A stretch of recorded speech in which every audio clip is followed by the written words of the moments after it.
In just over a week, students across CMS will be heading back to class, which means even more school buses will be out on the roads. Ahead of the new year, one viewer wanted to know whether bus drivers in North Carolina are insured or if the schools had to pay for these accidents. WCNC Charlotte's Megan Bragg checks it out in this morning's Verify.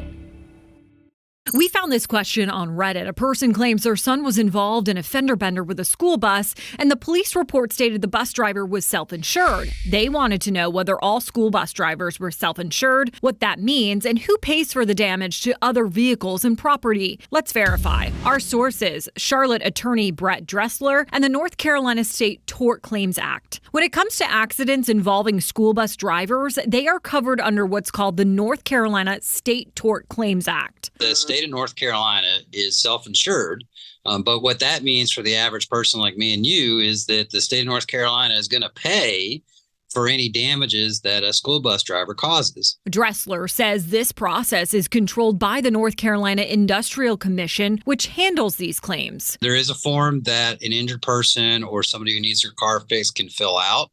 That form is then generally routed to a third-party administrator. With the North Carolina State Tort Claims Act, Dressler says the state, not the individual bus driver, is responsible for paying out any valid claims. And where does that money come from? You guessed it. It comes out of the state income tax that's deducted from your paycheck. Every time you get a paycheck, a part of that goes to the state of North Carolina, and a small part of that goes to pay to fix somebody's car. Well, Dressler says if you're in a wreck with a school bus, you can fill out the claim form for yourself, or you can call an attorney to help you through that process.